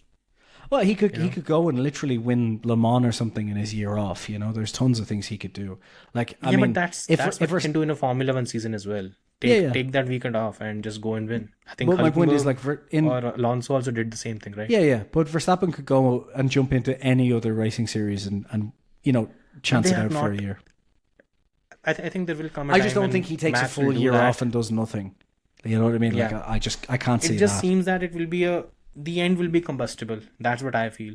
Mm-hmm. There will be an end because I don't think the way things are going, look, the change, whatever Red Bull is going to bring, it's not going to be instantaneous. It's going to take time. And every weekend the gap decreases. Max's patience is also going to be... Again, I'm surprised he's kept very patient. He's not had an outburst for 2 races. To think how badly it's going, there is right now a non-zero, as the engineers like to say, a non-zero chance that they end up third in the constructors. And that's before we even talk about the World Drivers' Championship, because Ferrari's only 34 points off Red Bull now. Like, that's how close it is. By the You way, Leclerc is 34 points behind. No, he's 20 something points behind Norris as well, right? Yeah. So you've got two drivers there that could. I mean, it's a big ask for both 86 of them. point gap between It's a between Leclerc huge, and it's a huge Max. ask. But I mean, at the same But time, if Leclerc wins Baku and he wins Singapore. which could happen. They imagine are great. if Max they are good DNFs Ferrari at tracks. either of those races because of the car, Oh, or finishes boy. outside the points, Three-way world championship. be Oh, insane. God. Insane, yeah. It could happen. It's very unlikely, but it could happen. I mean, I think you don't expect the Ferrari to reason- have The good reason I weekends would be regularly. more expectant of McLaren is because I think that McLaren seems to be very, very good at every track, whereas I think the Ferrari will be very, very good at certain tracks. Yeah. That's why I think there's I need to see how the it feels latest more of a title. upgrade is actually working, because I'm not entirely. I think even if Ferrari had not brought anything, I think it should have still done well Being good at Monza. That's the question mark, isn't it? We'll see in the next two races how good they because are. they brought a lot. Let's finish this off though. What is your prediction? Do you think Max loses the title or not? You think so? I don't think so. I would love I to think see it would be. I think it would it'll be ballsy close. to say he will lose, but I think it could happen. I think heartbreakingly for Norris, I think he'll bring it down to the point where going into the last race, he'll be like, I think he'll bring it down to the point where he'll end like 10 points or 11 points behind. Yeah. And that will be heartbreaking because he will literally be able to look Zach Brown in the eye and say, I'm never buying you any fucking pies again, you fat bastard.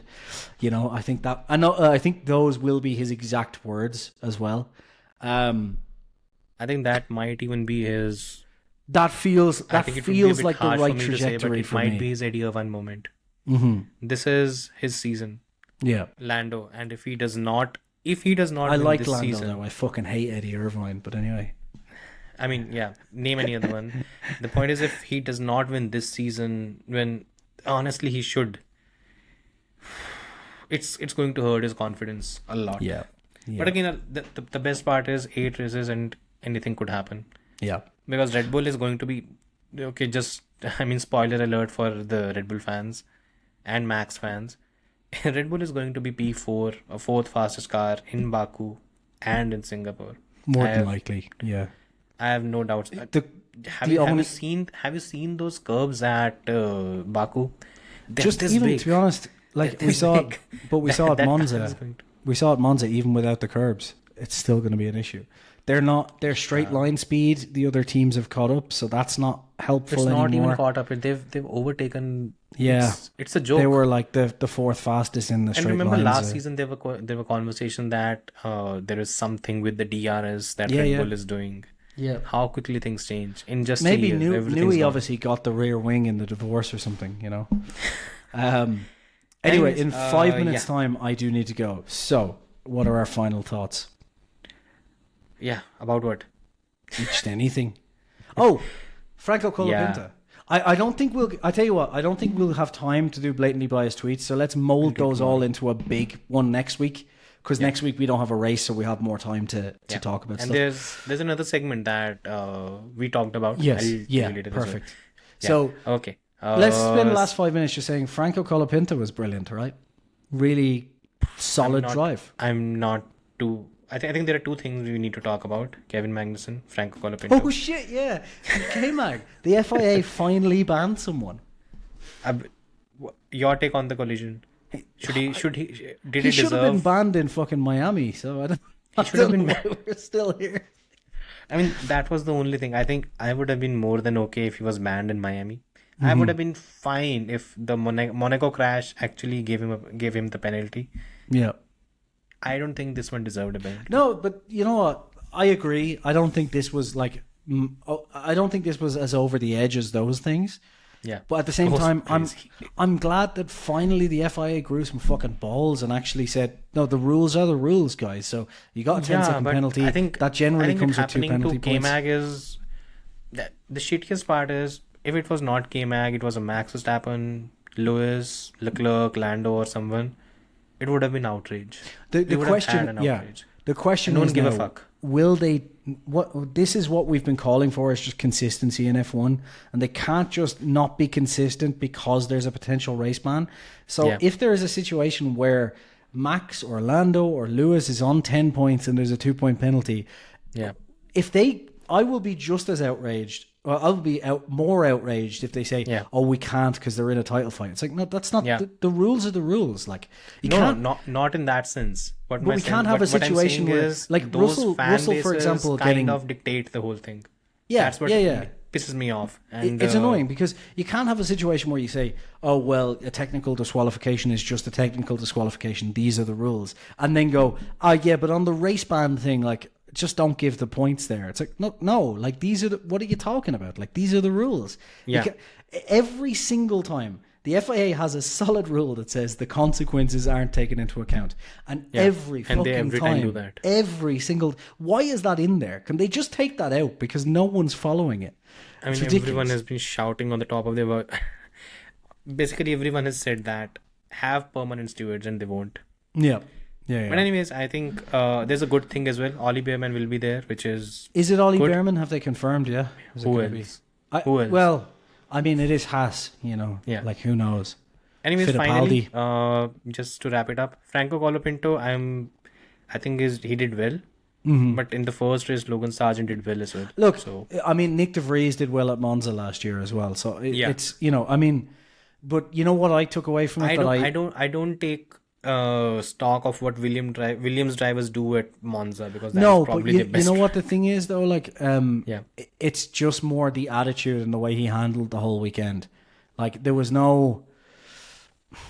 I just thought it was a very kind of like his attitude is very calm and calm and collected. I think that bodes well. I'm not a fan of the decision, honestly, of No? picking him up, and because I think it's not only bad for his, you can say, Career. progression. Yeah. Secondly, these 8 races, what they do is they help Williams in terms of monetarily, financially. You've 4.5 seen million, baby. Woo! basically a lot of money is coming in. Yeah. For Colapinto himself, this does not work in any which way because now he cannot go back to Formula 2. Yeah, you can. No. Why? Once you're a Formula 1 driver, for a certain number of races, apparently you can't. I think Lawrence mentioned that on Twitter. Oh, okay. There is some regulation. So what he'll do next season is basically sit next to James and do nothing.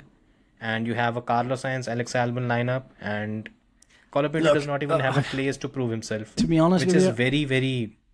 To be honest I don't with you, like the drivers go through F2 to try and get a chance to show themselves in F1. He's got 9 races here to show himself in F1. So if Yeah, he doesn't show what he can do in those 9 races, or give some hint to some drivers or to some team, then tough. Like that's Formula 1. You know what I mean? So he's getting a longer career than Nick De Vries. You know what I mean? So that's the main thing, isn't it? Was he chucked out after 9 races? I can't remember, but it was.